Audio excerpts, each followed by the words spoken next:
Daredevil today? Yeah, we talk a little Daredevil. Oh shoot, let me get the mic back. Hey, Daredevil must not be that good because we ain't really been talking about it. Not that it's not good. It comes out on Sunday. I mean on Tuesday. You know, by the time we get to it, it's like, damn. You know what I mean? I don't know what you mean. No, I don't know what you mean. We've done that. Well, listen, nigga. We shows come out on Wednesday, Tuesday. I'm just saying, we weren't. Yeah, we weren't. But this is episode 5, I think, or 6 or 7 of fucking thing. So we haven't really been talking about that shit since its inception. I think that's the first week is when we talked about it. We haven't talked about it since. Okay, all right. Well, you want to talk about that? Since you don't want to, since you talk about shit that don't like to get talked about, but then you don't want to talk about it. You want to talk about it? Nah, man. Nah, ain't nobody talking about it. What the? Ain't anybody stood. Yo, we live as hell. Hey, what's going on, y'all? Hey. Good morning, good afternoon, good night, good day to all of my folks out there. Blurred Land was popping. Yes, it's your favorite blurred flick, ready to talk blurred shit on the Saturday. Let's do it. We've been doing the Saturday morning cartoons, right? Yes. So thank y'all for pulling up, man. And yes, unfortunately, we are reporting that not too long ago, this isn't breaking news, but still news. The one and only Val Kilmer did pass away. Unfortunately, rest his soul.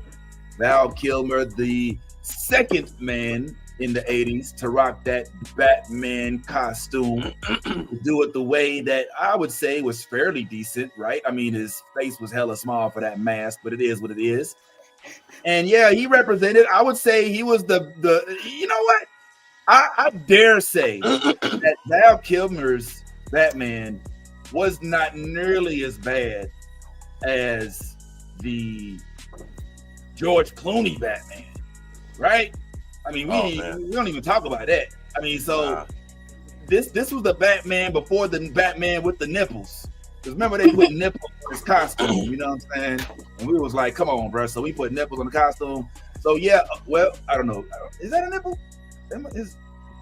Yeah, those are nipples. Those are but they're not big. But they don't got like areola. No, Joseph.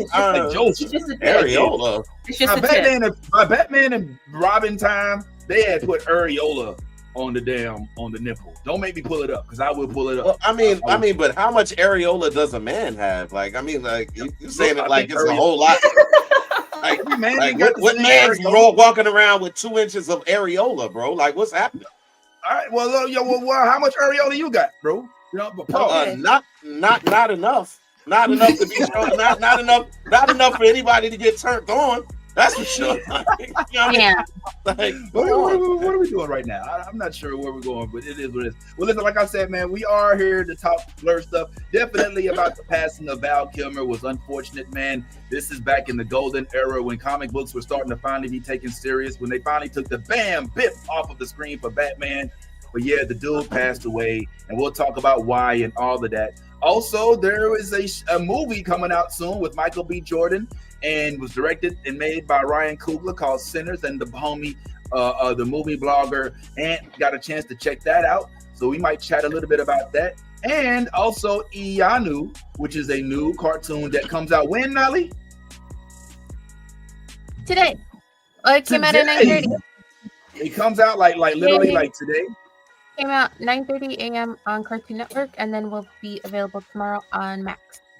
It came out, so check it out. And Nolly actually did some work on this, so we're gonna delve a little bit into this as well. And of course, we gotta talk Daredevil because we haven't, evidently, according to some people. And the show is lit. I mean, the shit's lit. I mean, if there's any talk about the show must not be that good, bullshit. The shit is still lit. It's just, man. I missed the Netflix series. We can watch the whole thing, binging on out. It is what it is. But here we are today, your favorite blurs. Let's go ahead and get right on into it. Appreciate you. Pull up. Let's go ahead and chat. This is Thugnificent telling everybody to tune in to New Blurred Order, my nigga. The best podcast on the planet Earth, nigga.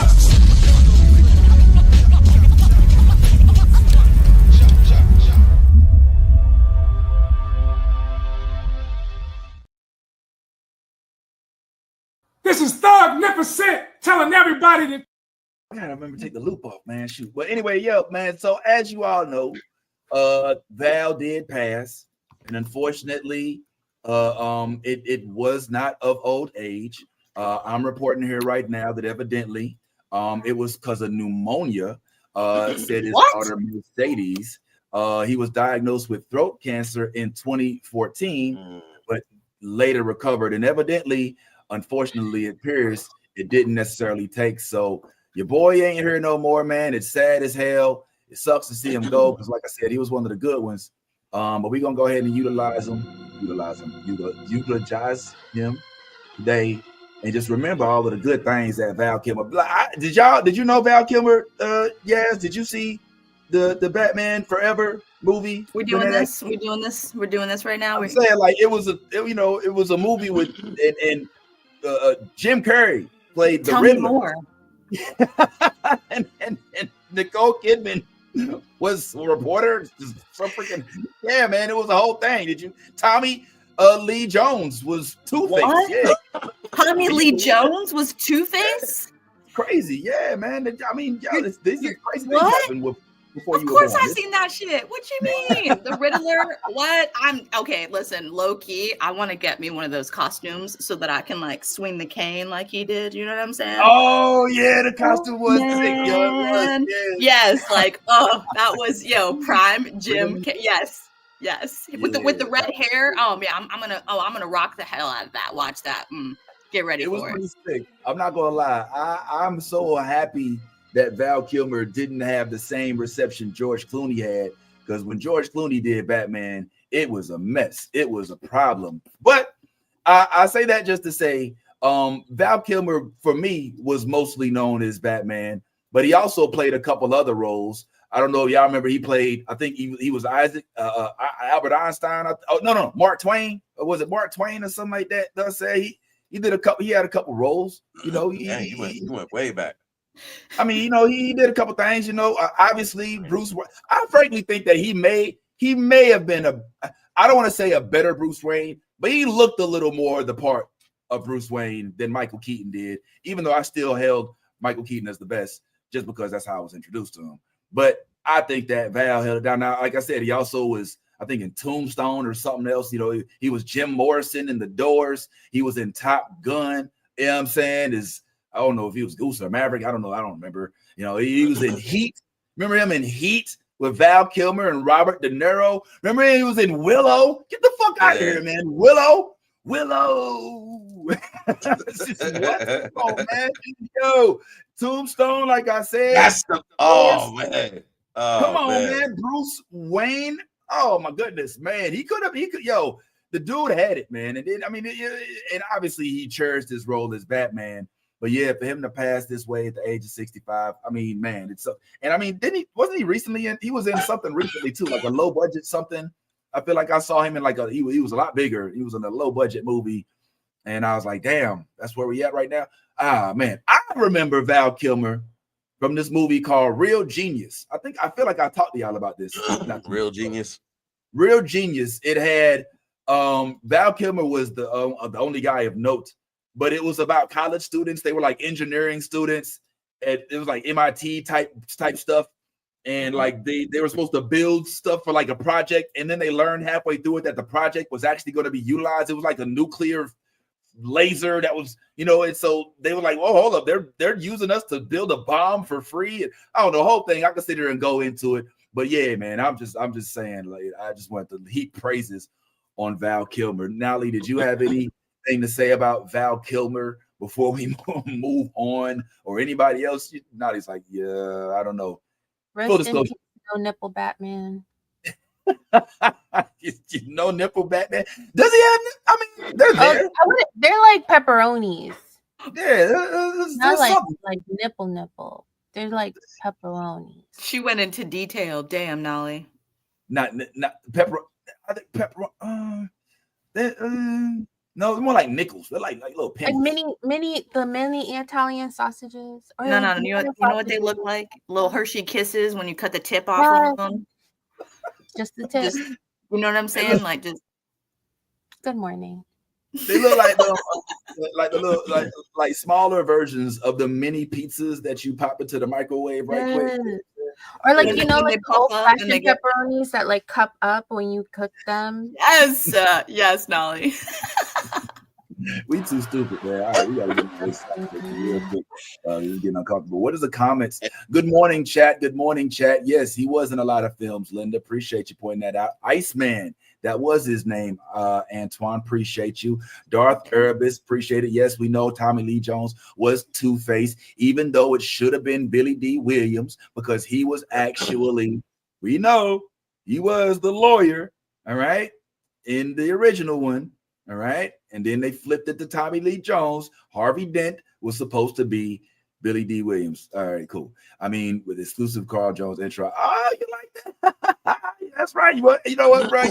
Since you requested it, I'm going to go ahead and do it again right quick because that thing is fresh. Hey, I love the new Blurred Order. This is Thugnificent telling everybody to tune in to New Blurred Order, my nigga. The best podcast on the planet Earth, nigga.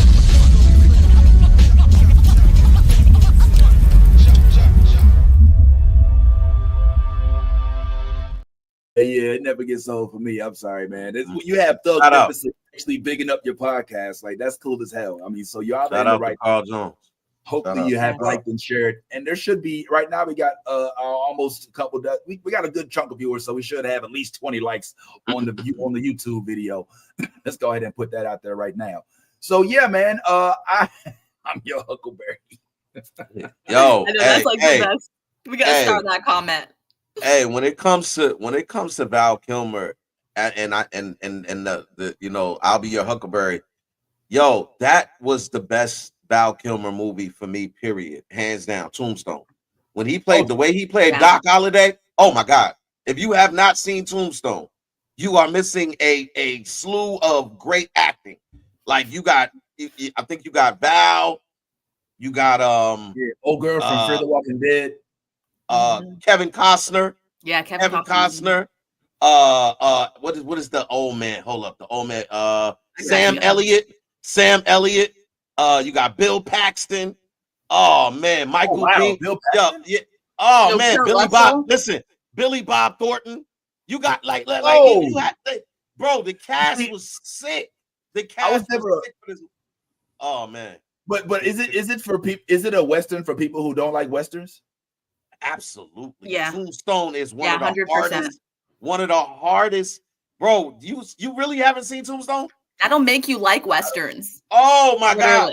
You gotta check it out. I mean, the cast alone, like Bad Ty was saying, the cast alone, like I'm just listen to this, okay? I just Googled the cast just to like show you how many bangers are in this, okay? So we got Val Kilmer, Kurt Russell, Sam Elliott, okay?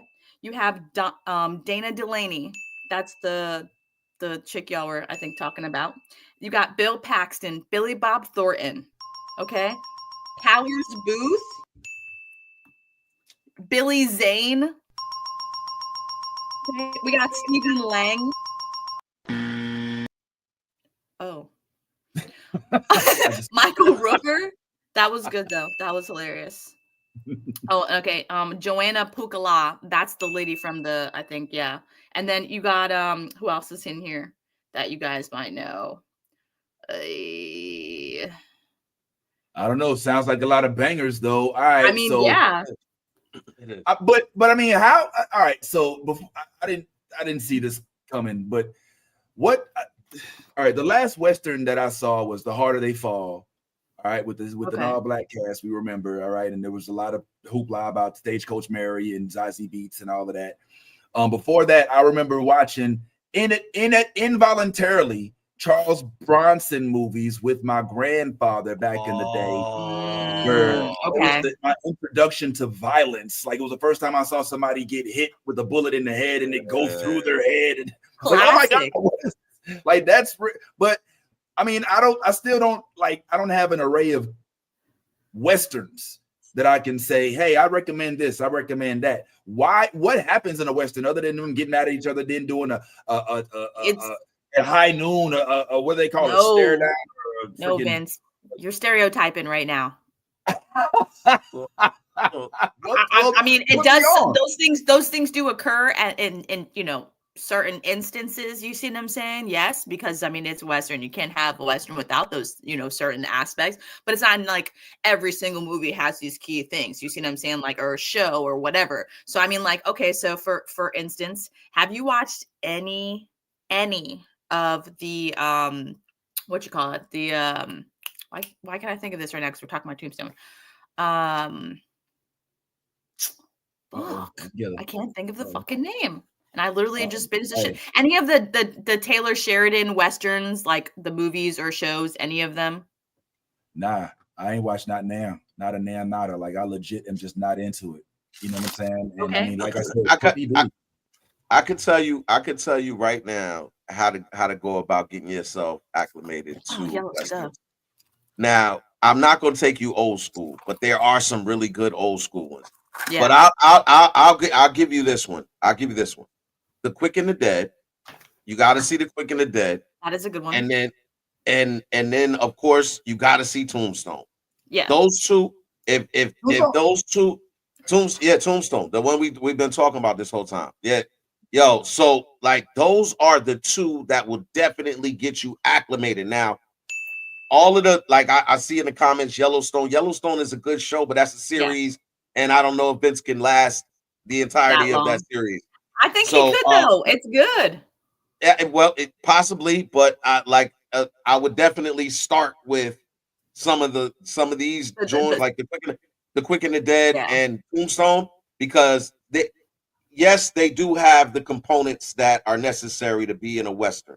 You do have showdowns, you do have everybody carrying guns, you do have possibly a posse pulling up, you do have crime running rampant. So you have all of these things present in both of these properties I'm referring to.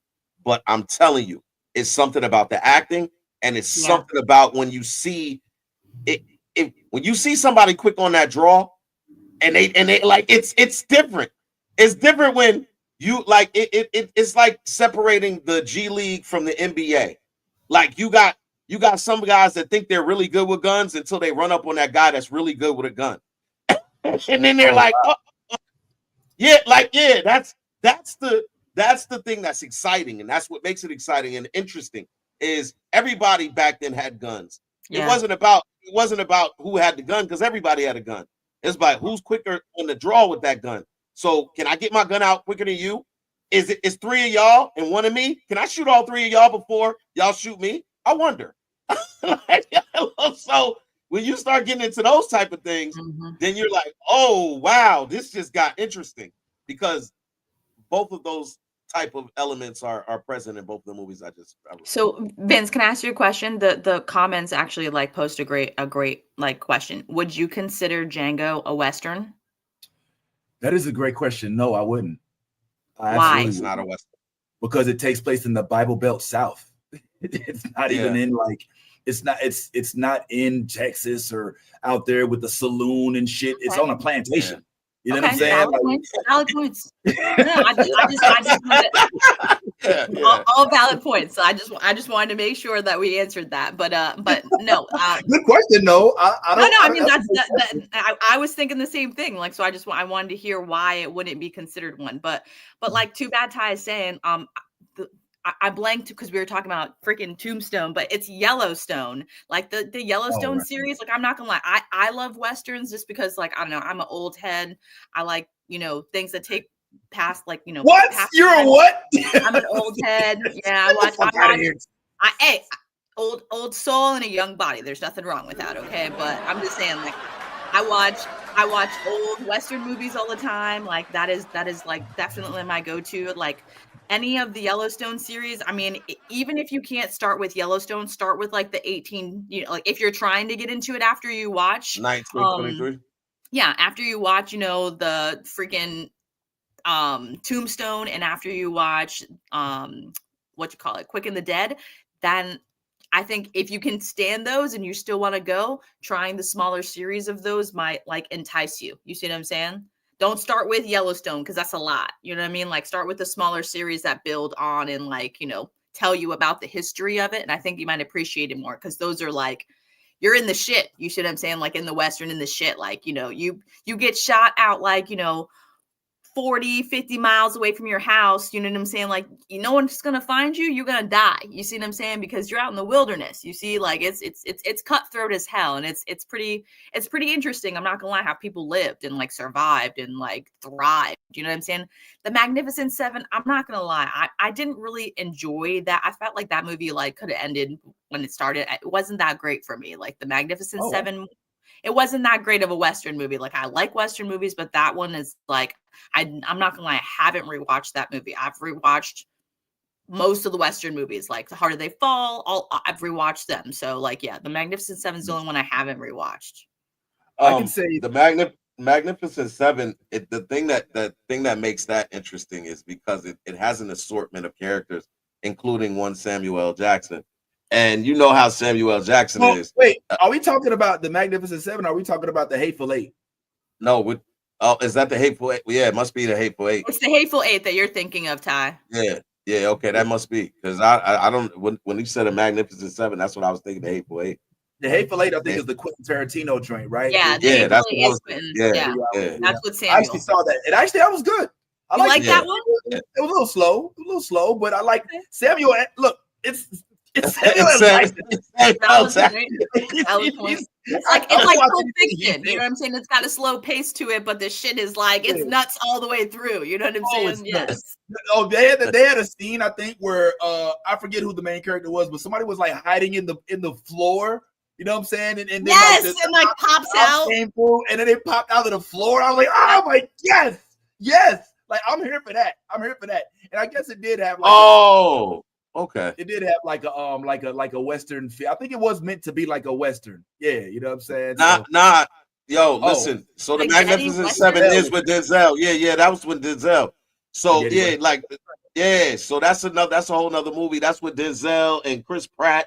And I didn't really like that one. I'm not gonna lie. The acting in that one was like, I don't know, it was very I didn't like that one as much as I do all the other movies. Like I said, I haven't seen the Magnificent Seven. I've seen the Hateful Eight multiple times. I've seen like I said, I watch Western movies, but that Magnificent Seven movie, I don't know what was up with that. It just, for me, I didn't really appreciate it. But I mean, oh my God, No Country for Old Men.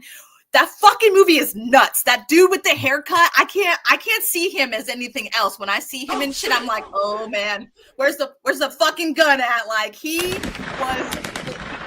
played that role so fucking good. Like I'm terrified of him. If he comes like for me while I'm like literally, if I'm traveling and I'm at motels, I'd be looking around making sure his ass isn't fucking walking around and shit with the fucking gun, dude. Cause that'd be, I don't want to be in his horror movie. All right. Well, it sounds like we got a good take on the Westerns. I didn't honestly see us go in this direction, but this is definitely a good take on Westerns. All right, last question in this realm. Going from Val Kilmer to Tombstone to Westerns. On the list of Westerns, and I need an honest take, guys. Like, don't give me the I'm a certain person, so I have to answer this a certain way. But tell me honestly, with a true, honest answer, The Harder They Fall, where does it rank on your list of Westerns in terms of like best, worst, mediocre, average? And look, let me say this, let me disclaim it by this.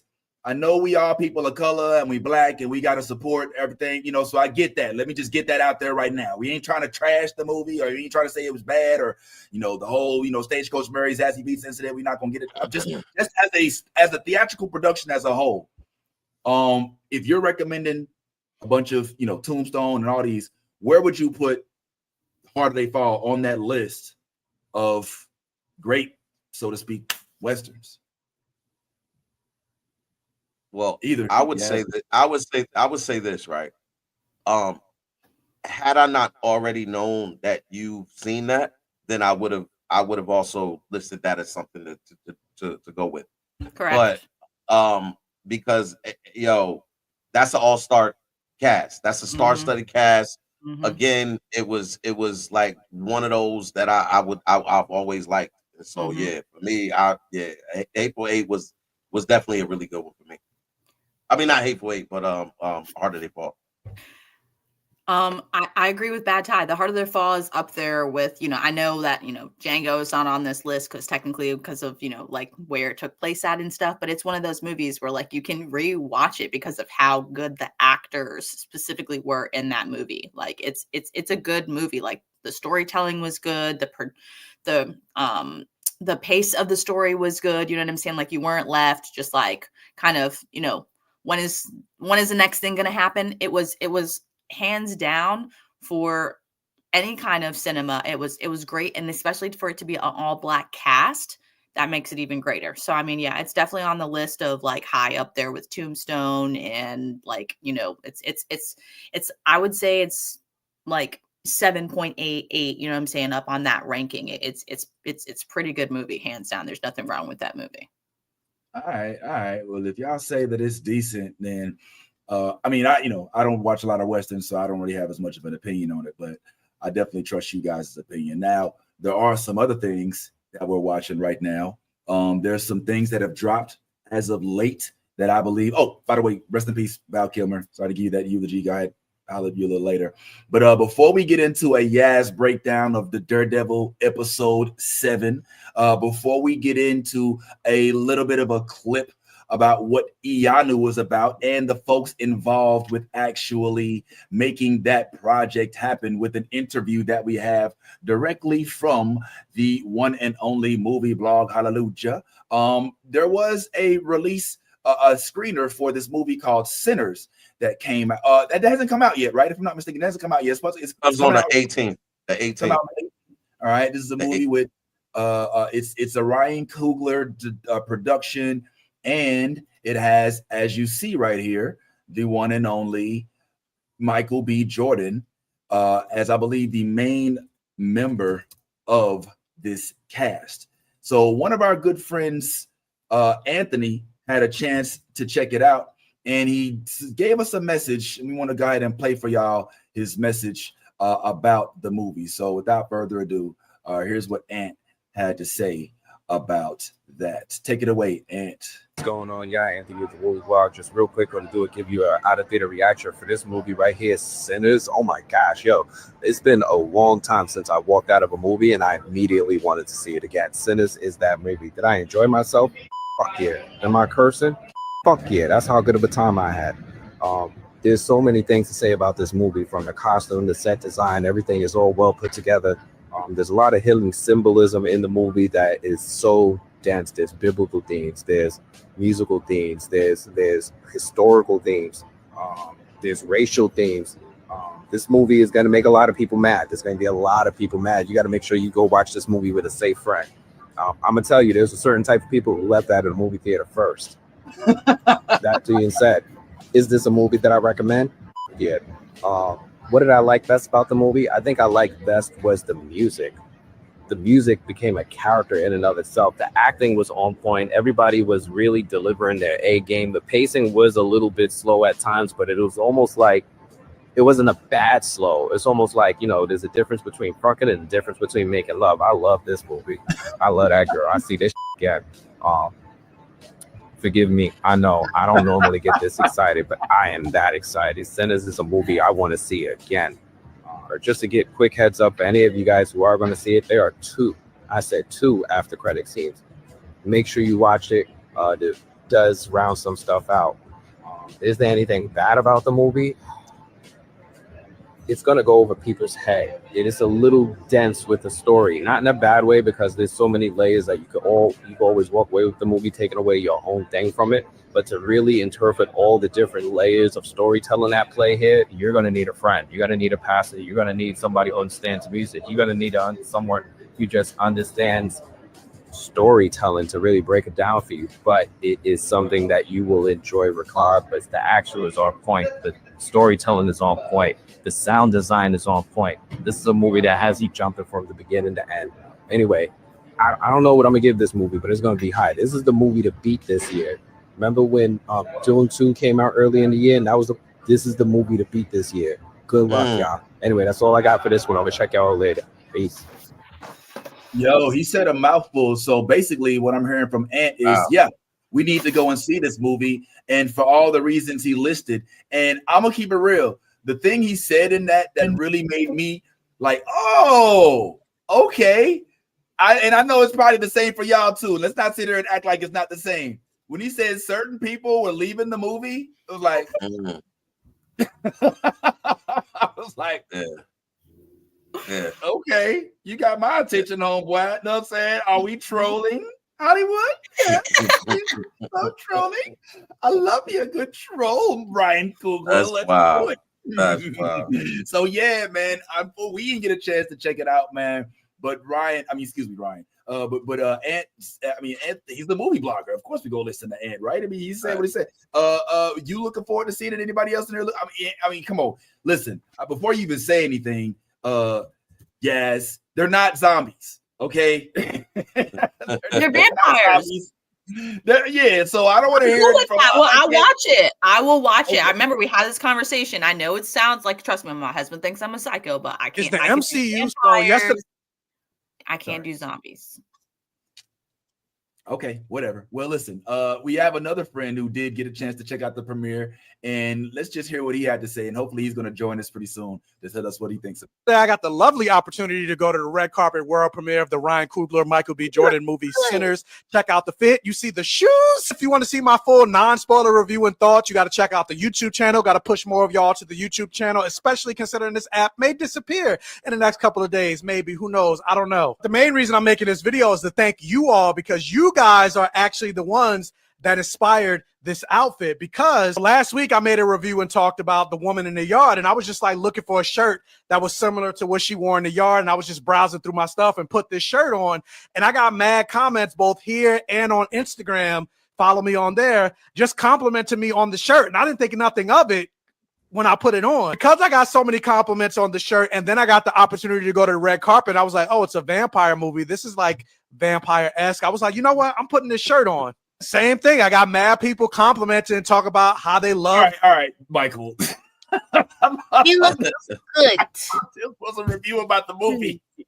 Mad people complimented me on my shirt. I gotta start watching these before I bring him up to see. He's like, mad people. Might have been the one before this one you needed, Vince. Yeah, baby. My bad. Well, listen, he went to the review is the point. Like, he was there and he has things to say about it. And he always gets pictures with famous folks. And we want him to be able to pull up and give us his personal experience. We already chatted. We've been in talk. And Michael's good people, man. So we want to get his firsthand experience when he comes onto the show. But yeah, we was like, all right, cool. But yeah, I want to bring this back. One time for Darth Aramis also noticing that he cussed out him. He was talking about how he was cussing in the video, but then like halfway through it, he was like, "Fuck it." It's like fucking when you're fucking somebody instead of making love. And I was like, hold up, bro, you went through all that. You know what I'm saying? And you gotta love it. So anyway, the moral of the story is be on the lookout. This is a podcast where Black nerds and nerds of color host, and we would be remiss if we didn't tell you to go support the movies and the types of productions that we want to continue seeing. So come on now, y'all. Get on out there, do your thug thizzle, and give this movie some support. Let's not always only support Ryan Coogler when he has the Disney logo on his movies, okay? This is him doing something independently, not necessarily having to with Kevin Feige looking over his shoulder. This is where he's using his full creativity, his full experience as a Black man in America and applying it to his creative palette. So let's get a man a shot. Even if you don't like it, man, at least give him a shot, because you would do it if it was other movie type of, other theatrical productions. Now, we don't got Nolly for the whole time today, y'all. I don't know if you've noticed, but Nolly came on with Mickey Mouse ears. And she, was about to start making her journey elsewhere. And look, she was even about to take a sip of her little shake or her little whatever the hell it is she got. With all right, so let's see what you need energy for, Nolly. I'm going to Disney World. Hey, we got passes so that we could do stuff with the kids, and so we're trying to make the most of the passes and go when we can. That's awesome. Hey. So Nolly is going all the way to Magic Kingdom to do hood rat shit with her hood rat friends, and we're gonna make the most of it. What's the go-to, Nolly? Like, all right, full disclosure, all of us, even though we all aren't here now, we've all at some point in time lived in the Central Florida area. Okay. Mhm. So all of us have been to Disney multiple times. Nolly, what's the itinerary? Are we doing Magic Kingdom first? Are we doing all 3 parks? Are we doing 4 parks? Today we're doing Hollywood Studios because I hadn't been to Disney before we got the passes in years. Just because it's harder with Sawyer because my son is autistic and the parks are a lot for him. But Mickey Mouse is his favorite person. Favorite person. So I've not been able to do Star Wars. Like we saw first got our passes, Galaxy's Edge. Yeah, I haven't gone to Galaxy's Edge. So when we got our passes, we went like an hour before the park closed just so I can look at it. And so I was like, we going? I'm gonna drink blue milk. Okay. Give me some snacks. I want the sweet and the sour popcorn. Okay. I'm gonna ride the rides. Okay. So today we're doing Hollywood Studios and then we're gonna go to Epcot because they're doing Flower and Garden and Sawyer loves Moana and they have a cute little like water play section that we saw last time because we were getting drunk at Epcot last weekend. As you should, of course. And so that's the plan today. Is it safe to ask about your edible intake for today? Are we indulging? Are we? I don't think that's very smart because I did yesterday and I'm still feeling it a little bit. Because thank you to my new absorption system post-op. Edibles seem to last like 3 days now, and I only took that. I'm struggling. All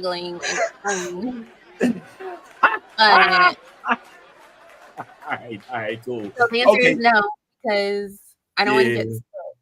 Yeah, you be on Space Mountain like, I'm dying. Oh my God, where are we? Like, you should the ride stops and she's like, you should why did we do this?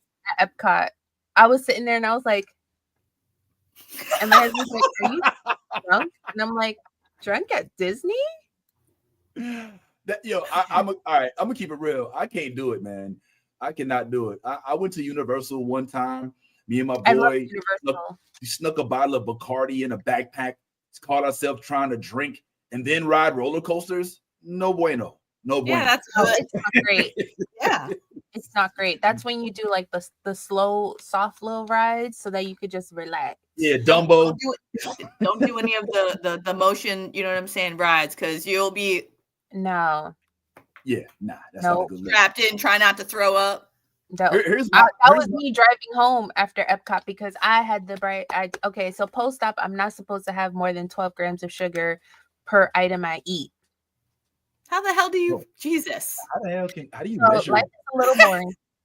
But they had a liquid nitrogen cheesecake at Epcot, and I said, if I have a few bites, a little taste. We was walking out the park, and I said, babe, I don't need you to speed, but if you could get us home. He was like, I was like, this requires privacy and space for me to call out to Jesus. So I'm so glad we parked in handicapped so we don't gotta walk far. I don't think I'm gonna do it. So yeah, and then we got in the car and he's driving and I was like, the car is spinning. Spinning. I am dizzy. I don't think I'm gonna Oh no. Anyway, so I'm best friends with my toilet. We real tight now. We're real close. We like this. I'm not gonna make that mistake today, but there is a Pop-Tart I want to try at Pixar. So I don't know. I'll let you know how it goes. Yeah. Ty, you don't have any excuse with people driving you home and you throwing up. That's never happened to you before, right? You know what? Fuck you, Vince. Fuck damn. you. Fuck yo. Let me tell you, now that you brought that up, now we got to tell the story. So Vince takes me to a Jamaican club one night, and we have a great time. As we do when we go out. You know what I mean? Have a great time. I come out the Jamaican club, and there's a dude in front selling food. So I go and I cop something. I had me some fish with the head on it. You know what I'm saying? And ate the fish. Delicious. We leave out.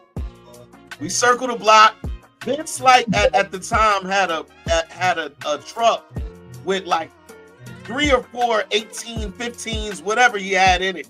But it would bang. It was you would hear us like a block away. Like you would hear us. He's banging the music so loud that it's vibrating through my body. And it's literally making me sick to my stomach. Oh God, it's one of those. So yes, it's like the beat. It's like, oh God, I feel it. Yo, oh God, I'm like, yo, hey yo, I don't feel good, bro. He's like, yo, what's wrong?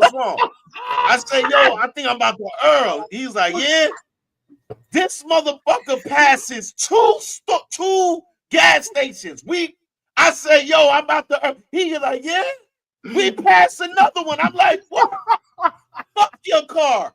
Yo, he threw up all in my shit. Yo, I deserved it, bro. I was being an asshole. I was being an asshole. So he threw up all in my shit. Like 6 years ago, I had a Ford Explorer with 4 15s in the back. I had like 2 2500 watt amps. I was cranking that bitch. Keisha Cole on Slow Down. What is wrong with you? Where were you? When I said I love you. And it was screwed. And it was screwed. Right now, 427. We going like 80, 90, yo. Time out. Yo, old festival. I'm like, oh, you want some more drink? I might get the bottle. I'm like, yo, you want some more drink, nigga? You want some more? You know how like when you drinking, like the last thing you want is more alcohol. And Ty don't drink like that. Ty's not a drinker. I somehow convinced him to drink. And he ate fish with eyeball in it while we was at the club. And so he wasn't feeling that great. So he already drunk. He eating shit that he probably ain't got no business eating. It's like 2, 3 in the morning. I got all my shit. 4 15s. 4 15s, yes. 5,000 watts of that. Vince, you a whole asshole. Okay, like not even like a whole asshole. Yeah. Bad Ty, you did right. I'm proud of you. He did you dirty. He did you dirty. Love in you. Boy, I was out there, boy. And so I was, already, you know what I'm saying? I was like, bro, man up, nigga. Take another shot. Take another shot. He like, quit fucking with me, bro. Quit fucking with me. Man up. Right, I ain't gonna make it. Next thing you know, everywhere. Out the window, in the car, out the car. Yep. Get that smell out there. Get that smell out there out of that motherfucker. I bet it took about at least a week for that shit to air out. Man, you deserved it. After that, you deserved it. Okay, that man up, man. Clean up the throw up. For the longest time to come. I hope that there were days where there's a little breeze in the wind and you're like, and it reminds you of Ty puking in your car. And you get that. And you get like Vietnam War flashbacks about it, looking like that's so Raven and shit, like that. We started the night so strong. Yo, nigga, we outside. Did we? What am I gonna do if it oil me? And when you're gonna get me wicked this year, but get me. Next thing you know, I ain't gonna make it. Yeah, exactly. Yep. Facts. Vince, I'm still feeling it. It's 4 in the morning. I'm lit. Yo. You turn the music down just a little bit. Turn the music down, nigga. Where were you?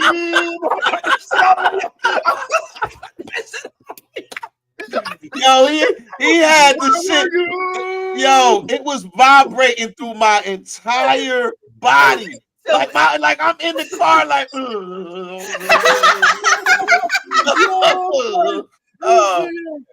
He did you dirty as fuck, Bad Ty. That's like I said, he had to get that smell out of the car, man. Yeah, it stuck with me for a while. I had to buy a new car. I had to get a whole new car. Had to buy a new car. That's what you get, Vince. You were laughing. That's what you get. Yeah, Talking about you want more alcohol? That's what you get. Yo, that was the funniest part. Yo, that was like, yo, you know, yes, when you have a hangover or something, like you wake up, you're like, oh, I don't ever want to drink again. Oh my God, please, please What cure me does of a this hangover. hangover God, I will feel never like? drink again. God, please. And Oh, that God. moment, like if somebody offers you vodka, you don't even gotta like drink it. You're just like, oh, just the thought of it. No, So hey, I've been there. I have had alcohol poisoning. I've driven with alcohol poisoning, throwing out like at like 20 years old. I was like throwing up out my little like sports car, like driving down the road 7 o'clock in the morning before. I know all about that. And then they're like, you're hungover. You should drink more. It'll help. And I'm like, what the fuck? Get it the fuck away. Oh my God. Yeah. I've been there. I have scars to prove it. I've been there. I don't want to relive that. I don't drink like that ever. Fuck no. And Nolly, the hangover is absolutely fucking horrible. Nothing makes it better. And sleeping, you're praying that you wake up less feeling like shit than when you went to bed. It's dreadful. Yeah. The smell of food makes you want to throw up. It's fucking dreadful. Anything that's not like whatever you're around at that point, trying not to throw up. I'm telling you, it's the fucking worst. So just don't be like us, okay? Live vicariously through our horrible experiences and don't be like us, okay? I can't now because I can't hold my stomach only holds 4 ounces. But like, so drinking before I could run up a bar tab, okay? Like I could keep going. Pre-surgery. Now post-op, I nursed 1 drink over 3 hours at Korean barbecue, and the mountain had to hold me so I could walk out because I could not walk myself. Those are the best times, though. It hit different. I'm like, oh, I'm a cheap date. Those are not the best times, though, Vince. I mean, yo, look how much fun we just had reminiscing about Ty throwing up in the car and eating the raw fish with the head on. Now when Ty comes down in May, we have to go out. Yeah, I mean, potentially at the Orlando Funny Bone, May the 4th. Is that what you're saying? Are you saying that maybe we should all go out May the 4th to the Orlando Funny Bone and do a live New Blurred Order show? Is that what we're saying? I don't know if it's in the air. Maybe that's something that you. Is that what I'm hearing? I don't know. I guess it's in the air. We'll have to see.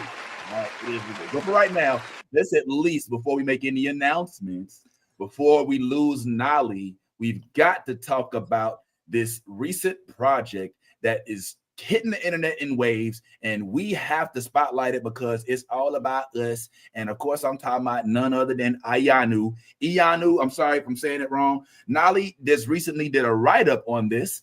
And in addition to doing a write-up, I think had an opportunity to talk with some of the cast members. So, Nolly, could you put us down a little bit with what it is that you have experienced? Talk about Iyanu. Talk about how dope it is. What have you write? What have you learned? Put us on, please. So if you liked Avatar, you will like Iyanu, especially since it's for us, by us. Like it is the Black content we've been looking for. It is a beautiful story about coming into yourself, kind of accepting the role that's been laid out for you by the higher powers that be. Very much Avatar, but a little different. It's based on like Yoruba culture and like other Nigerian myths and legends, and it's beautiful. I had a great time watching it. We got to watch the first couple of episodes and talk to some of the cast, and it's fire. It's fire. It's based on a comic series. It's already greenlit for 2 seasons, so it'll be a total of I think like 26 episodes. And it dropped this morning. So check it out, please. It'll be on Cartoon Network and Max, and loved it. I think I rated it a total like an 8.8 out of 10. It was good. Okay. So we got Iyanu. We have a Black version of like an Avatar type thing. I mean, who doesn't want to see something like that? So already count me in. I'm loving it. And we get to see how they make the animation and all this. And yo, you have a direct connection with these folks. This is the part that I love. So yeah, as Nolly was saying before, they even had an opportunity to meet and discuss some of this with some of the cast members I believe, and some of the writers. What was that about? Nolly, talk to us about the interview. They were doing their press junket, so we got to talk to the voice actress for Iyanu, her character's adoptive mother, Lori.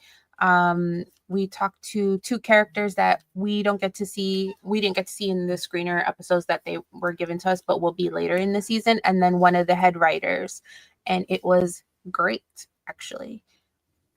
Oh man, okay, and they got a little personal. It sounds like okay, cool. Maybe they and one of them even said that they might join us because they have a comic book in the works. But let's just real quick before we even get into that, let's just see a little bit about what Ant and Nolly covered. Just a little quick sneak preview before Nolly has to go with regard to what they did uncover with the folks who put this dope ass project together. Let's get a little bit into by my co-host here, Nalia.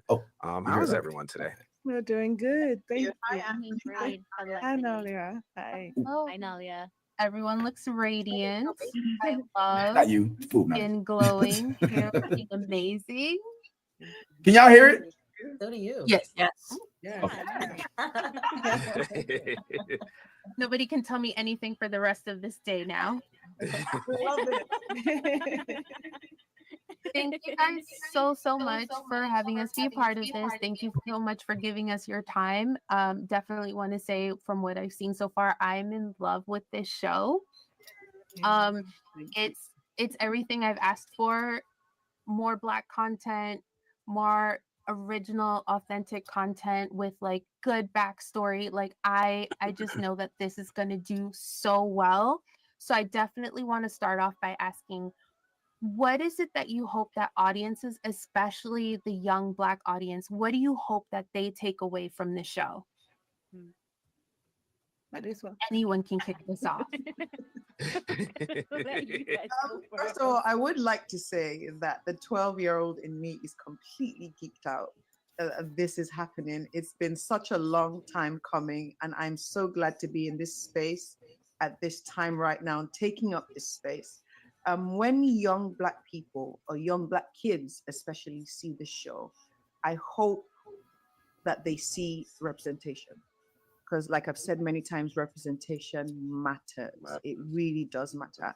I hope that they get a sense of self-pride and self-worth, and that they're able to sit into who they are fully, knowing that there's a space that's for them, and knowing that a show like this exists where they can see themselves. And I hope that it helps them have a deeper sense of pride about who they are. And I hope that they take up space in whatever sector that they find themselves in. I know it's a show, but it's more than just a show. It's, you know what I mean? It's more than just a show. It's authentic, it's real. It's a story that's for us, told by us, and we're sharing it with everybody. But at the core of it, I hope that the young Black people see themselves and have a sense of pride. And I hope that Iyanu starts off this wave where there's more spaces for Black content to be created, so that this isn't just like a unicorn, so that there's more shows like this that will come and take up space, and more Black people and more young Black children can see themselves represented. Sorry, that's my short answer. Yo, I mean, if you ain't heard enough already, then you must not be of the same ilk of us, because I mean, everything she just said is like literally all that it takes to get me completely interested in the project. I mean, I mean, how often are we going to see, you know, the Blood Diamond movies, or the movies where, you know, we're just a side piece, a side part of the overall arc of the story, and it's not written by us, we're just starring in it as a side character. Now we have written, led, animated, completely done by the actual people that are in the animation. And that is exactly what we're asking for, Ty, right? And that's what we want from a production. 100%. I'm ready for it. I mean, I couldn't. I swear, when I was just listening to her, it was just inspiring me more and more to support this. Like, I don't, even if I didn't, even if it wasn't something I was interested in, I would wholeheartedly support what she's talking. You know what I'm saying?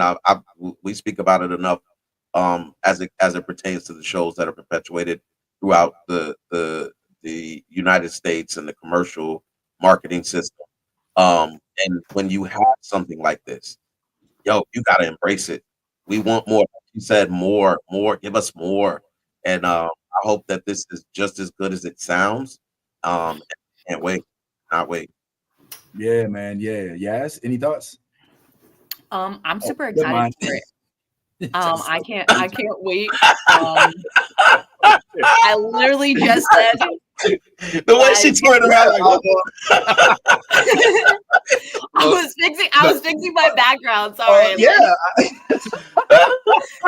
Listen, I'm Cash. We're good. Okay. So oh my what God. I'm saying is that like I can't wait for this to come out because I literally was just saying that we need more representation. You know, everything from Disney is being canceled on representation of anything that is minority, of color, or, you know, it's not a certain look, way, and, you know, feel.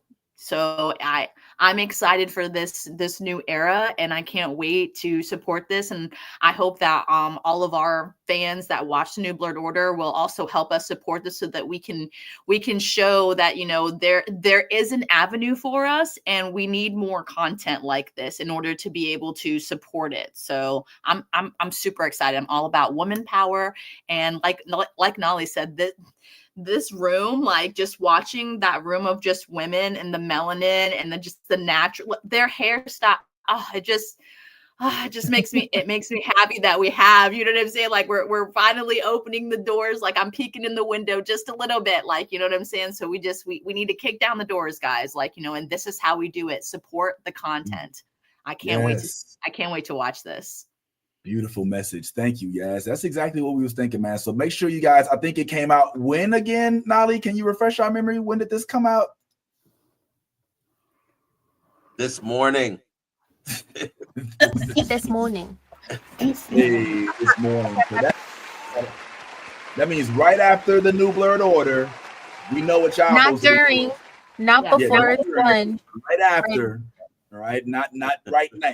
Okay, calm your ass down. We still got more show to go. All right, we're gonna try to keep it a little short because some of our people trying to leave early and shit. Like there's other things important to do. Like what they do. Hey, listen. I just went ahead while we were talking and queued it up on my television, so I'm ready. As soon as we get out of here, Iyanu, we about to binge that. We about to one binge more time. Now, where can we watch it?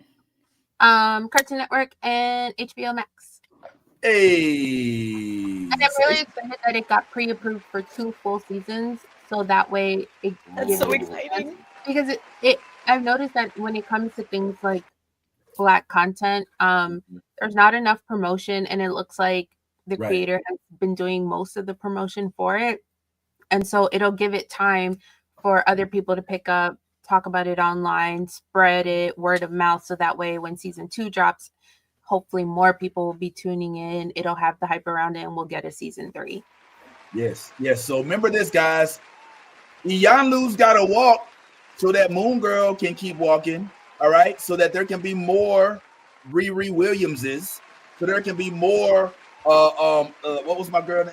Reva in Star Wars, more Jedi. You have to show that the capital exists, that the demand is there for us to get a Moon Girl season 3. Even though, dare I say, we don't need Disney and Marvel to have a dope project centered around Black folks. Okay, I know I'm using those, but that's just because they're familiar names. But they ain't the only ones out there. Shout out to Iyanu for getting this done and making that pop. Now that we are speaking about some projects, even though this isn't one of our own that we happen to come up with, before I lose Nolly and Ty, I did have to ask you guys what you thought about the drop of Dante on Netflix with Devil May Cry. Now, I'm a Devil May Cry fan.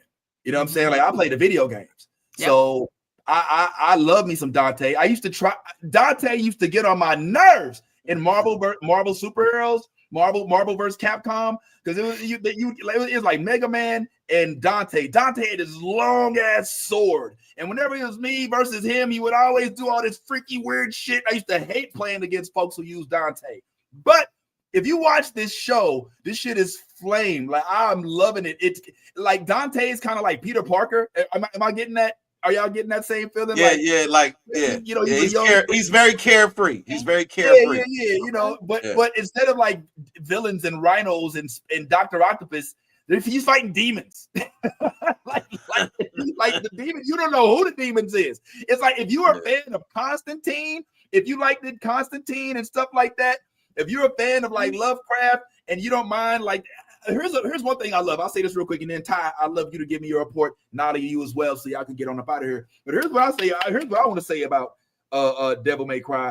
I love it when they can bring the spiritual, religious realm into play with regard to a project, and then try to give some sort of scientific explanation for it, right? Like you remember when Coulson in Agents of S.H.I.E.L.D., when they were debating about what Loki and Thor was, they're like, oh, you mean the gods? He's like, oh, you mean the aliens? like they try to give like a logical explanation. So here we have a universe, we have a world in which the demons, we refer to them as demons because that's our spirituality. That's our world of religion. God, devil, heaven, hell. But some of them refer to them as beings from another realm. You understand what I'm saying? Like looking at it from a different perspective. Instead of it being like, oh, you did bad in life, so you go down there with the demons. It's like, no, they just live over here in the outworld. And when you do such and such, then you get transported to another realm. And there may be a crack in the way that you get transported to that realm. So now the folks that get transported have given the way for people who exist in that realm to come back through that portal and be in this realm and cause havoc. This shit is nuts. And Dante is hilarious. The writing is good. It's upbeat. They actually have really good, like the quips and the references are up to par and they're optimal, in my opinion. So I definitely say it deserves a watch. But what say you guys? Ty, I think we lost Nolly. I'm sorry, man. Womp womp. Just a little too long. But yeah, Ty, what say you, my friend? What say you? Unlike you, I didn't have the pleasure of actually playing the game. So like I'm watching it, you know, just purely from an entertainment standpoint. And it is quite entertaining. It is gory. It is definitely an animation that maybe you shouldn't have your kids watching. This one, I mean, like the first episode, you get a demonic rabbit. You know, who is not playing any games whatsoever. And Dante, like you said, is really nothing to play with, and is very carefree in his movements, how he walks around. But maybe it's because he knows you can't do anything with it. Like that's what I'm seeing thus far. I mean, he's one of those guys. It's like we don't know. I still don't even know what he is, because again, I didn't play the video game. But they're trying to establish that he's not a regular human being. So that part for me is interesting. I want to see where that kind of leads to. But but I'm 4 episodes deep. So far, so good. Okay, and yes, you haven't had a chance to see it yet, right? You're not. No, I've been so busy. I've been like leaving at 7 a.m., getting home after 9 because of the Orlando traffic. But I'm excited to see this because I did play some of the game as a kid. It was my cousin's game, so I didn't get to completely finish it like I normally do. But I did enjoy it as a kid. You know me, anything single person, good story, good gameplay, I'm all about. And this was like one of the great pastimes. So I'm super excited to see the animation. From what you guys are telling me, they did a good job, which is awesome because you can really kill, pastimes with remakes. So I really enjoy that the animation's good, the story is good. So I'm definitely gonna dive into this, and maybe next week we can talk about it a little bit more. Yeah. Let's do a deep dive next week, man, because this show is given everything. I mean, it's Castlevania with humor. You know what I'm saying? Like there's okay. It really hits. I mean, again, I'm speaking prematurely. I've only seen the first episode, but sometimes right? Sometimes you watch halfway through an episode, you're like, I don't know if this one's gonna work, but I'm all the way through. And if it wasn't for having to jump on the show, because I fell asleep on it yesterday, but then I woke up and tried to. If it wasn't for the show, I would have binged the whole. In fact, when I get done with this, I'm binging the fuck out of that shit. So I'll be able to report back at 0800 with a full book report as of next week. So let's make sure we all jump on that bad boy. But yeah, man. But yeah, the game was dope. And I'll also say this for those who haven't played the game, if you do have PlayStation, all right, if you got just a regular old PlayStation, you can get this on, I think it's what's it called? PlayStation Network, PlayStation Plus, Ty? What is PlayStation, it? PlayStation Plus, PlayStation, yeah, PlayStation Plus. Yeah, it doesn't. It's free. If you have the if you do the, I shouldn't say free. Well, it's not. Yeah, I was about to say PlayStation Plus. It's free with the PlayStation Plus subscription. With a subscription, you get a couple of things free from here. Yeah, you know, here one of those games there. you can just. But let me say this: if you don't have the PlayStation Plus or whatever, it's like $19 or like maybe 20 or $10. It's like one of those games. It's like a PS4 game. You know what I'm saying? And like it's like I told Ty earlier, my description of it's like Contra with swords. All right, except for instead of like being 2D, it's you run forward. I don't know, whatever. Watch it. And somebody in the chat, check it out, and then send us an email. And we got to reactivate the voicemail. We killed the voicemail thing. I think we should bring that back. We should most definitely bring the voicemail back. Bring the voicemail back. We're gonna bring the voicemail back. We want to hear more from everybody, man. We got Fernando in the Fernando. Are you in the O? Okay, you in the O? Okay, come check us out if we on May 4th. Okay, show support. We'd love to see you. Formerly known as the Orlando Improv, now known as the Orlando Funny Bone in Port Orlando. Right now, we are in the discussions. No confirmations, but by next week, we'll let you know if we're definitely going to move forward with our Star Wars show on May the 4th in Port Orlando. If we do, Fernando, I need you to bring all of your amigos and todo su familia. Me entiende? That's what I'm talking about, homeboy. You know, he gets it. He gets it. All right, cool. So that was what I wanted to holler at. Now, I know Ty said he has to go pretty quick, but before you go, I just wanted to see if you wanted to at least comment on what we saw on Daredevil this week. This is probably going to be our last topic. And I was hoping we could get a Yaz breakdown. I don't know if you have time for a Yaz breakdown, but I really hope we can get a Yaz. I do. I haven't, because I didn't see this week's episode. I tried to watch it twice and fell asleep. Damn. Yeah, I did. And and you know what's crazy? I fell asleep in the same spot when she's talking to Muse on the I keep at both times I fell asleep on that part. I swear to God, I woke up like, oh, I did it again. Why did you just start from there? Yo, because I don't like when I fall asleep, I don't know where I fell asleep, so I always rewind it. And then I rewind it to like make sure I'm in, and then I fell asleep again. I was like, all right, you know what? Maybe I'm just not supposed to watch it. Is that weird? That happens to me in movie theaters. Like sometimes how do you know what? How do you? Okay, my mom does this too. So this is a legit question. Okay, how the fuck do you fall asleep in a movie theater? I really want to know. Did you say what? You're not comfortable. You're not comfortable in movie theater. It's dark as shit. No. You got reclining. No. Oh my God. You got people eating. You got people making noise. Okay, you got this loudspeaker like coming in this all like what? Are you serious? I'm out. Are y'all the people that be bringing the pillow and the blanket to the movie theater? Yes. No. Fuck no. No, we don't do that. Let's clear the air. Yo. Yeah. Me and Vince both fell asleep in The Green Knight. We both went to sleep. We were in there. I understand that movie was boring as fuck. We was also the only ones in the movie. We was knocked out. We was the only ones. We was knocked out. It was out. We was out of here. It was very. That was a bad movie. That was a bad movie in person. No, next to Bruno. Bruno is the only movie I've ever walked out of. All right, and the movie may have very well been Bruno with my man from Kazakhstan. Yeah, Sacha Baron Cohen. Bro, when they put the full dick spinning in the screen, I was like, all right, I can't do it. You know what I'm saying? And no disrespect to my people out there that like dick in their face like that. You know, your kink is your kink, your dream is your dream. You do your thing. If I go in a movie to see some laughs and I look up and I see full head of penis in 3D coming toward me on an IMAX screen, that's my time to exit. I mean, you saw the last movies and you signed up to go see that movie and didn't think anything was going to be more extra. That's all I'm saying. Okay. Like, very nice. How much?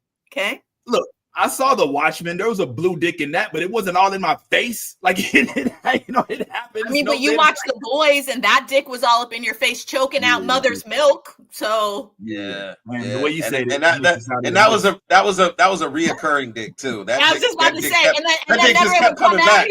He's like the dick. Like they haven't killed the guy. They haven't killed the guy with the dick yet. No, he's still alive. He's still out here terrorizing people. Black men, watch out. The recurring dick. Oh man, I've seen that dick before. The fucking head was like right here, like choking him out, dude. Like, he's fucking traumatized, and he has every right to be traumatized. That is a straight black man, and you wrapped a fucking dick around his neck and choked him out. And then this motherfucker's still wiggling the shit. Nah. It's like you know when you have fears of spiders and shit, and then a giant one shows up, and you're like, nah, I'm gonna. And then, oh my god. Yeah, no, it's the same shit, bro. Same shit. Could you imagine you sitting there reading or looking on your phone, and a dick tap you on your shoulder, and it's you again. You're around your neck. That shit's hilarious. Well, anyway, that was the heavy dick. That was a heavy dick. That wouldn't be a tap. That wouldn't be a tap. He was fighting it. He ain't no tapping on his shoulders, bro. That dick is coming up and just. What you doing? What you doing? What you doing? What you over here doing? Oh my god. Oh my god. Okay.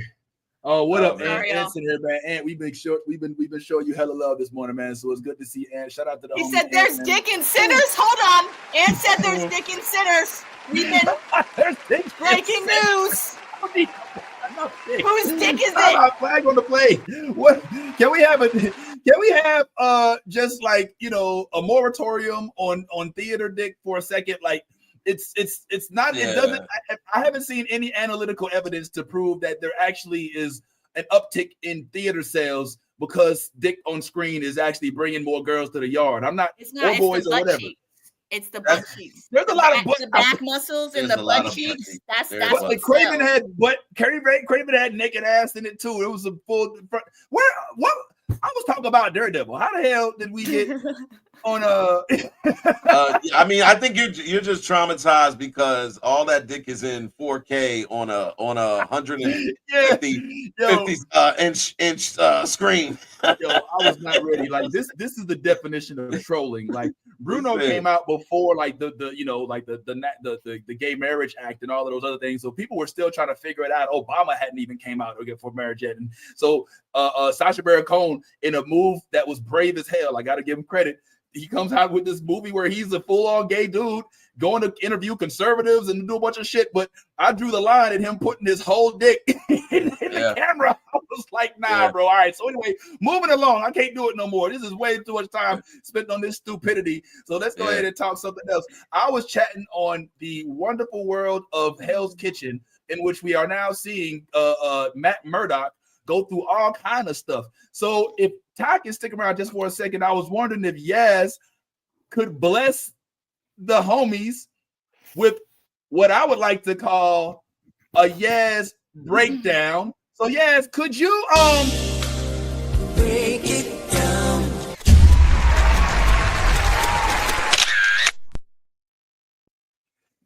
I love the sexy music, by the way. That was Vince, chef's kiss. Okay, I see you. All right. It didn't go unnoticed. I see you, my man. All right. So, episode 7 of Daredevil. How about Dixie? Yes, I was doing it. I was like, oh, Vince got sexy because I always be complaining about his sexy music, y'all. Y'all don't even understand. Oh my God. It's an insider between Vince and I. Sorry, that's why that was so funny for us. My bad. Okay, back to it. So Daredevil, episode 7. I'm sorry, but if y'all are not caught up, I don't think that you're ready for this, because we have literally gone from Matt Murdock being a respectable lawyer in Hell's Kitchen again, and he's found love now. It's beautiful with this new therapist that so happens to be Wilson Fisk and Vanessa's therapist. Just recap for you guys in case you missed anything. Okay. Well, this episode we get to dive into Daredevil saved the Ayala, which is White Tiger's niece. She was like, yo, you ain't gonna do nothing. My uncle died. Okay, the fucking police killed him, and you think they're gonna help me figure out what's going on with these missing people? Nah, I'm gonna do an uncle set. I'm gonna handle shit on my own. I'm gonna take my ass down to the 161 fucking, the subways and see what the fuck's going on. Well, little did she know, she became a victim of Muse and almost died. Daredevil, with his chest pound, he brought her back to life after he did some CPR, and she got to tell the police everything that she saw in Muse's little dungeon cave in the subway. And we got to find out who his next victim was by his drawings. And little do we know, Muse's real name is Bastion, and Bastion can fucking do some taekwondo, my friend. Okay, he be kicking ass, and like, yo, this motherfucker, he's so good, he fucking murdered his goddamn taekwondo instructor when he was like 16. What the fuck? Yo, this kid, underline, has a lot of mental and bad, things that happened in his past that led him to the life that he's led on. And it all started with killing his taekwondo instructor because he fucking hated his parents for making him take taekwondo. Now, I'm sure we all have some animosity towards our parents, but this kid took it a little bit far, I think, on this. And using people's blood to make his art, I'm talking about, that's next level insanity genius. I mean, like, let's be serious. It took them 62 victims to find out it was blood. That's some next level planning. Like, think about the pace of that. And then when they did find out, what did he do? He left 2 women's bodies on another Muse to show them that he's laughing at the New York Police Department. And what does our mayor do in order to fight back against crime in his motherfucking city?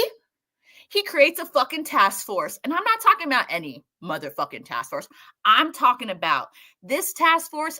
They have no body cameras. They get overtime. What? Okay. And they have certain rights and, let's call it a gray area of things that they can and cannot do to protect and uphold justice in the city under, the mayor, of course. So now the police department aren't even, heading this investigation. Mayor Fisk is, and he's going to find Muse and he's going to take his ass down. That's his sole purpose in this task force. But when things go awry and we find out, oh shit, Muse took somebody that's a little bit close to Wilson, you can kind of see him slowly trying to hold on and grip as whatever power he has. But little does he know, his wife is, secretly having a little meeting with one of their old mob bosses to, clear the air and kind of settle things between them. And like, they're under crime situation they got with this whole, mob boss becoming mayor situation. Well, some people aren't very happy with the mayor becoming the mayor, and they want to take his ass down and show him that, not everyone can be, above justice. But they're going to need Vanessa to take his ass down. Does she help them? Does she not? I guess we find out later in the episode. But Mayor Fisk is so focused on this task force that's trying to take down Muse.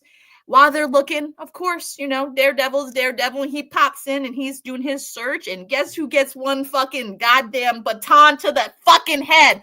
None other than Officer Powell.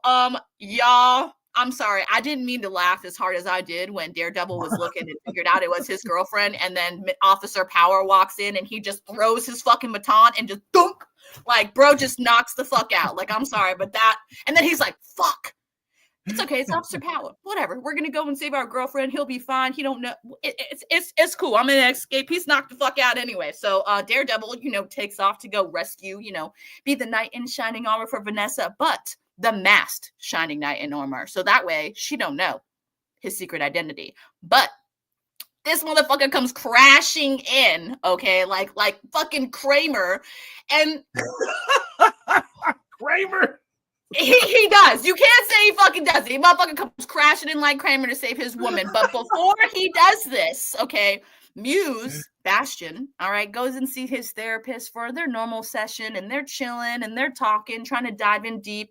And as we're diving in deep, motherfucker gets a little noseblood.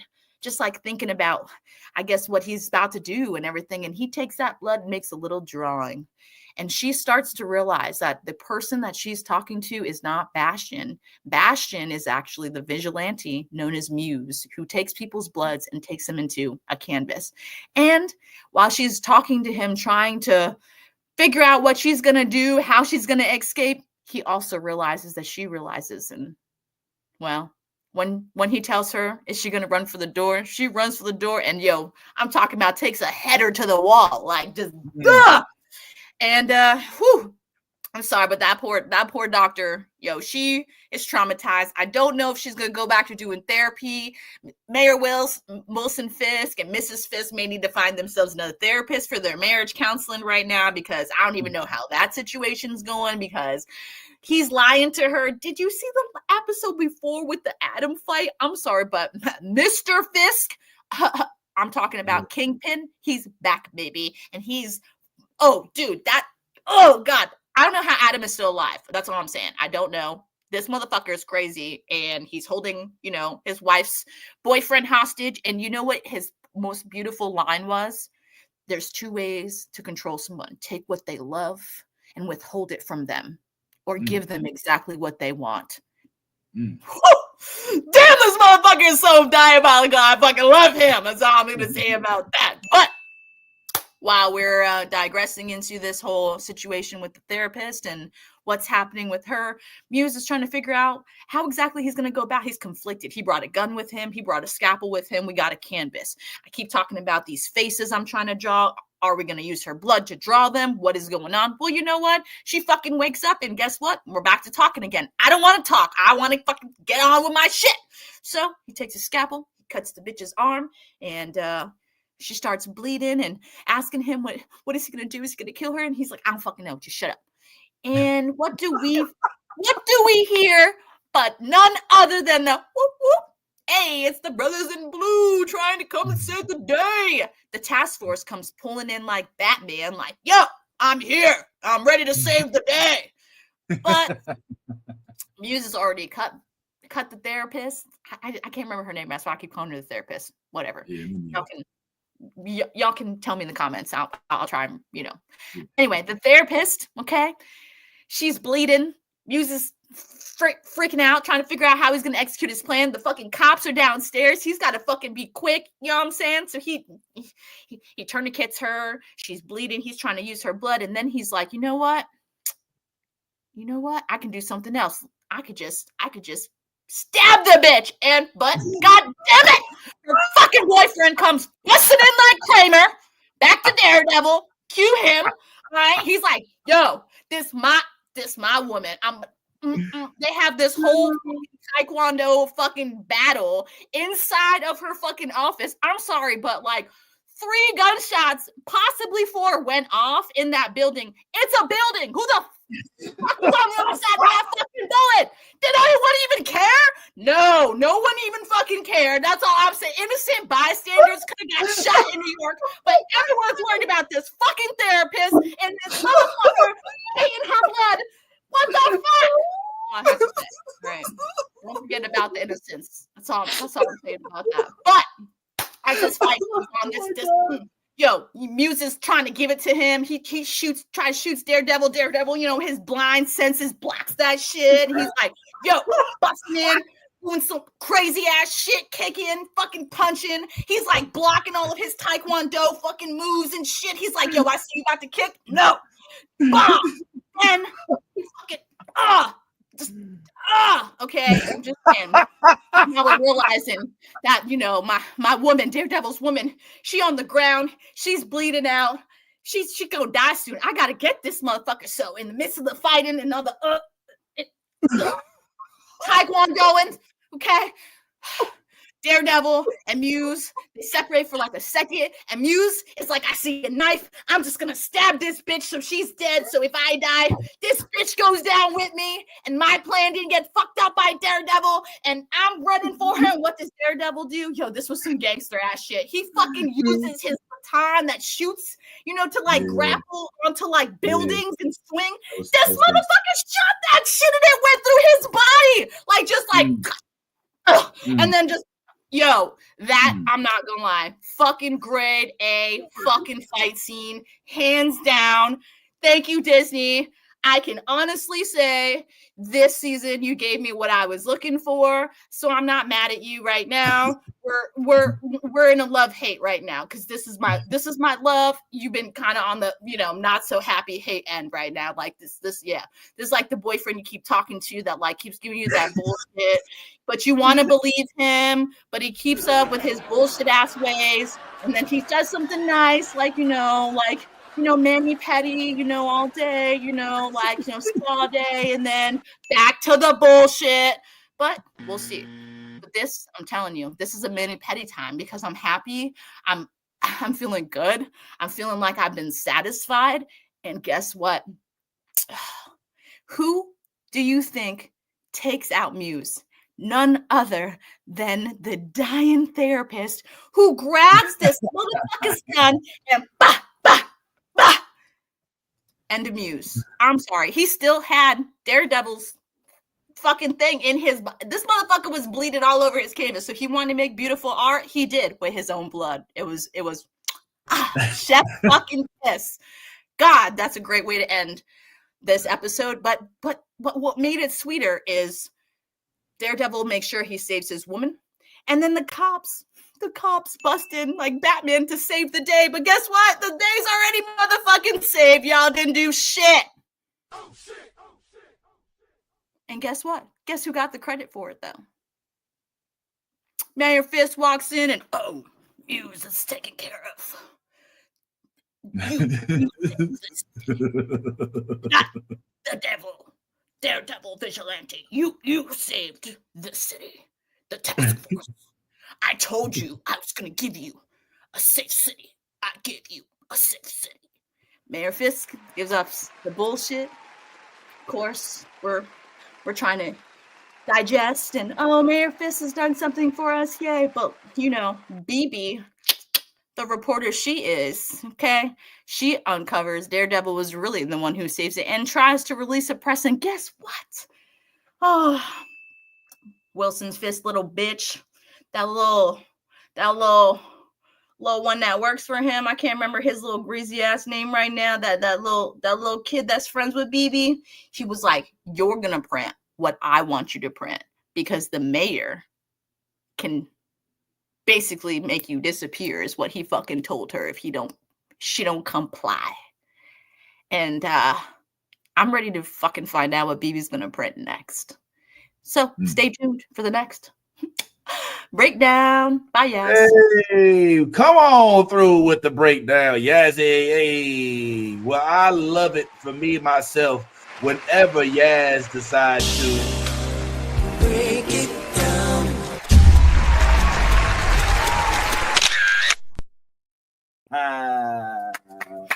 Yo, that's like my favorite segment right now. It's like the Yaz breakdown.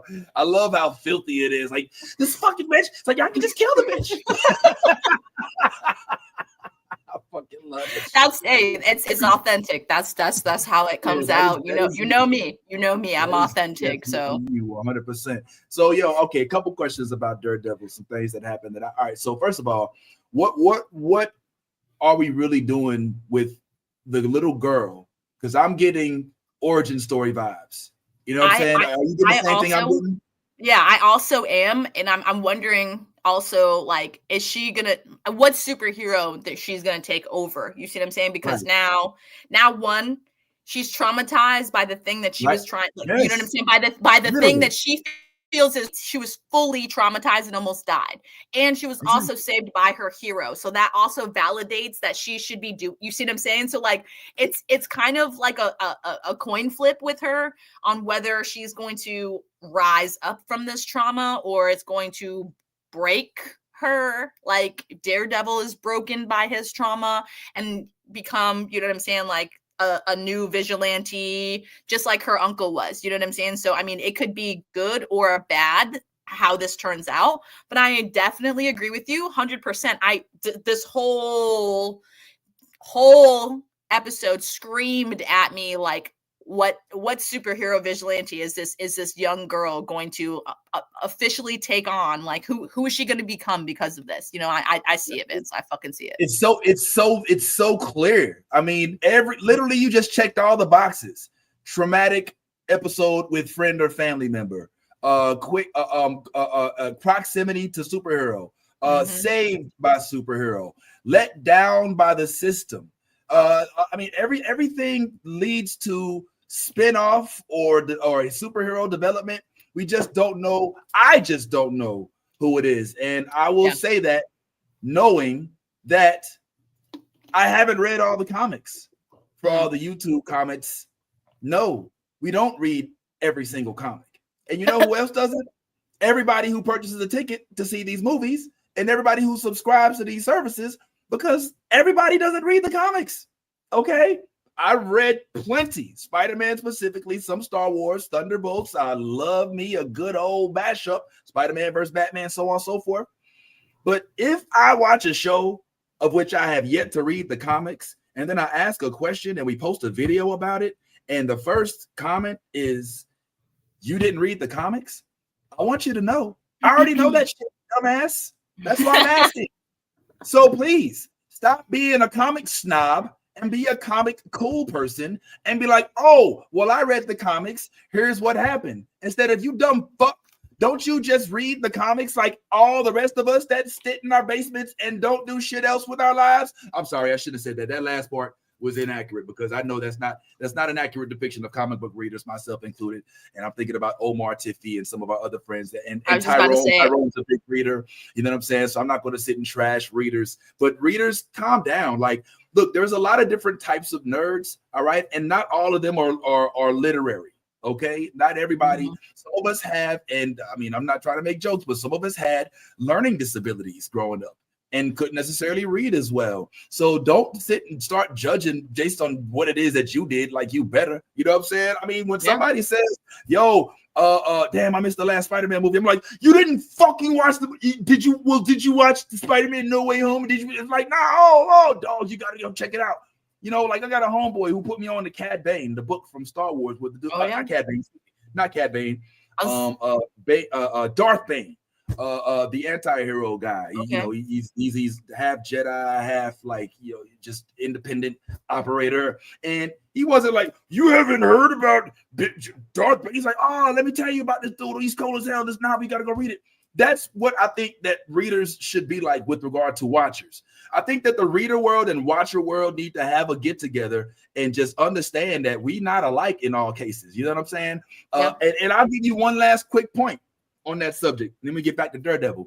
Remember when Tiffy first started coming on our show, and when I made the critical mistake of letting her know that I had never seen one episode of The Last Airbender for Avatar? Oh yeah, that was bad.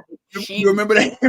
And she was like, what? You know what I'm saying? And she proceeded to be like, listen, she didn't say, you asshole fuck. She did kind of, you know, roast me for kind of not understanding why everybody didn't like the movie. And she was like, listen, Vince, I understand why you don't hate the movie as much as I do, but I want you to go back and watch The Last Airbender and then tell me what you think about the movie after you watched it. And that's what I did. And I understood after it. I mean, I still don't think the movie is as bad as everybody says it was, but I did listen to her when she recommended something to me. And I just want to say that to the YouTube, because we've been getting some hits on YouTube. And a lot of times, like, we'll ask a question or I'll say like, oh, well, what's going to happen with Dr. Doom? And like, oh, didn't you read an episode 356 to the freak? I'm like, yo, hold up, man. I don't know. You know what I'm saying? Like, I don't know. I think as nerds, we need to like stop bashing each other for what knowledge we do or don't have. You know, educate, don't discriminate. You know what I'm saying? Like, I think we need to stop doing that, because, you know, everyone is a nerd in their own fashion. It's 2025. We all obviously like certain things and don't like certain things, and that's okay. You know what I'm saying? Like, but we shouldn't bash each other for being uneducated on things. We should educate each other on things that, you know, obviously we're it's not in our wheelhouse, so it's not something that we're going to be normally tuning into. But conversations, educating someone on something can actually spark a whole, new hobby into somebody. You know what I'm saying? So like we should stop bashing people, and we should definitely learn to educate instead of, just I just think that's as a nerd, I've been starting to do that. You know what I'm saying? Instead of like, what? You don't know? Like, you know what I'm saying? Because like it's literally the first obvious thing that we do, and we need to like as people, we need to stop bashing other people for not being educated on the things that we like. Not everyone likes the same shit. You know what I'm saying? So like I feel like it's better to just educate each other instead of, you know what I'm saying, like, just we're separating our nerdiness. Why? There's no point in it. You know what I'm saying?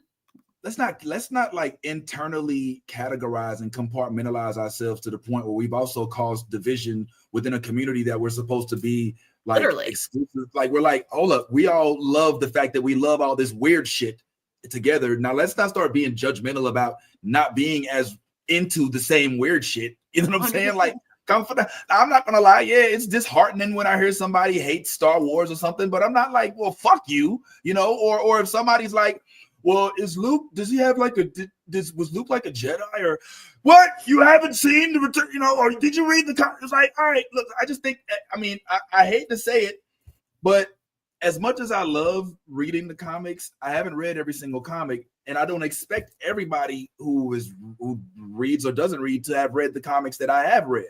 And I would hope that the same respect lies for those who are in the world. If you are into comic books, Marvel, DC, whatever, then enlighten folks when they don't know shit. Don't shame them. That's what's the problem. You know what I'm saying? If somebody says, yo, I don't understand why Victor Von Doom is Tony Stark. Like, why Tony Stark is Victor Von Doom. Don't be like, you didn't read the comics? No, I would have known the answer. So tell me, enlighten me, folk, as they would say in Chicago, in certain sides of the hundreds.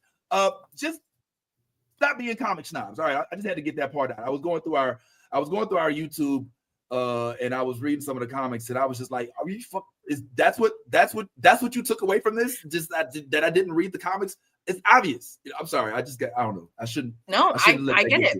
But that's my point, though. You see what I'm saying? Like, okay, so Vince, like for an example, Vince, I love you. You know what I'm saying? Like we're good friends, right? So we love Star Wars. You know what I'm saying? But you like Star Trek and you like Doctor Who. I'm not a fan of those things. I'm not going to be like, Vince, you're fucking watching like Star Trek, A New World. What the, you know what I'm saying? Like, I'm not going to yuck your yum because it's not something I put into. I'm just going to be like, I'm sorry, we can't discuss this because I'm not watching it. So it's not in my wheelhouse. So I'm not going to tune in. Sorry. You know what I'm saying? Like it's like, and like you guys respect and also, laugh at me, but it's okay. But because I think it's funny, y'all like zombies. I'm not watching that shit. And you guys know that. You're like, hey, yes, you're gonna fuck no, I ain't gonna watch that shit. You already know. Fuck up. It's fun to fuck with you though. I know, but I love that though. But that's what I'm saying. Like it's you're not. And you're into Legos, like y'all are really into Legos and stuff, right? And we're not like Legos. Yucking yum is like the theme of this. Come on, come through. You know what I'm saying? And by the way, you need to, Yvette has been. We gotta get Yvette on to talk about that too. Yeah, he's been talking to her. She's about to start some stuff on Zoom, on Twitch or something. But yeah, man, that's the moral of the story. It's just like Jazz says, don't yuck each other's yum. I was cruising through the YouTube page, and by the way, I was happy to notice that some of our videos been doing all right. If you haven't visited and subscribed to our YouTube page, we do. In one of our videos, it might have been like this for a while, but it hit 1 million views. Boy, hey, still saying it's the little things. It's the little things. We had 1.3 million views off a video. Hey, I mean, for all of y'all that have all these big, people you subscribe to and these people that you follow, shit, for them, there's no big deal. But for me, this is huge. You know what I'm saying? This is huge. And for me, I'm like, oh shit. Thank you to our fans. Thank you to everyone who's watching, who listens to us on, iHeart and, on Spotify. We appreciate all the love, and we want to keep growing with you guys. And the more that we grow is the more that we can do more things with you guys. So help us grow so that we can, do more interactive stuff. Those are in the, Florida area. You know what I'm saying? We can always, we can always link up and do more stuff if we have more followers. So just saying, help us help you guys. Okay. Yeah. We're pretty dope. Come hang out with us. I think so. And as a matter of fact, that brings me to this last subject, actually. So you heard me pitch. This is interesting because this is normally one that we would have after we stop the show. But fuck it. It's just me and you. Let's go wrong. Let's get into it. So I was at the Orlando Improv, the Funny Bone, as we call it now, last Thursday, where I headlined the show. And the general manager gave me the opportunity to use the Orlando Funny Bone for a gig. Okay. May the 4th, of which I, of course, said, May the 4th? I was like, Star Wars Day? She's like, I mean, I don't. Is that a thing? Or I was like, and I started to do the nerd thing that I just told everybody not to do. I'm like, you don't know didn't you read episode 1 of the freak? I was like, yeah, Star Wars Day. I was like, that'd be dope. We've done some things on Star Wars Day before. And I was like, well, let me check with the team and see if they was down for something like that. So what do you think? I'm asking you right here live on the air, man. I'm good. It's a Sunday. Let's do it. Like I'm totally, me. I'm always in Orlando, so it doesn't bother me. You know what I'm saying? Like that's where I work. So I'm down. I think that's a great idea. I mean, we haven't got to do one of those since we started, basically. So I think this would be a good homage, and as well as, you know what I'm saying? Like, we if even if Bad Ty is if he's in town, I think it's a smart idea because he's not normally on this side of the track, and we would take we'd take advantage of it. Orlando is Orlando, so I mean, no matter what, we're gonna have stragglers, but getting to meet some of our fans, you know what I'm saying, and in real life, and they can actually see that this is authentically us. This is how we are, and what you see is what you get, and we're so excited and love, you know what I'm saying, hosting. So I think this would be a fun thing because Vince, if you haven't got to see Vince Taylor live for a comedy event, I don't know what the fuck you're doing with your lives, because if you live in Orlando and haven't checked out his comedy, or in Florida in general, I think you guys need to figure out, Google his damn name, go onto his link tree and find out what show he's at next, because literally watching it live is completely different from watching it from your couch, and Vince interacts you into the show. And I'm telling you, the shit is goddamn, and so chef's kiss. I love seeing my friend and co-host live doing his shtick. So you guys have to, I'm telling you, when you're done with this, go over to his link tree on Instagram and go fucking to one of his shows. I swear to God, you will thank me for doing it. You're welcome.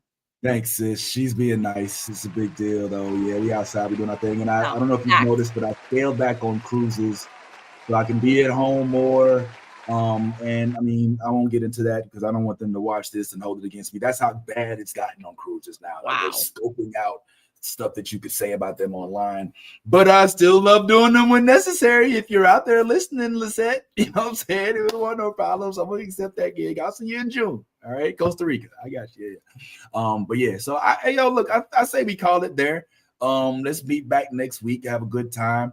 I will have more than likely by then seen the full Devil May Cry. I hope you watch it too. Yeah, I don't know. I'm gonna watch it. Don't worry. I will make it a point to watch it. I have a kind of crazy schedule right now, but I'm gonna watch it. I promise you this. I will do my homework. I'll give you a Yaz breakdown of the entire series, and we'll do. I think we have one more episode. I think of Daredevil. Yeah, I think so. So I'll do the finale, and I'll do that one if we have time next week. Okay.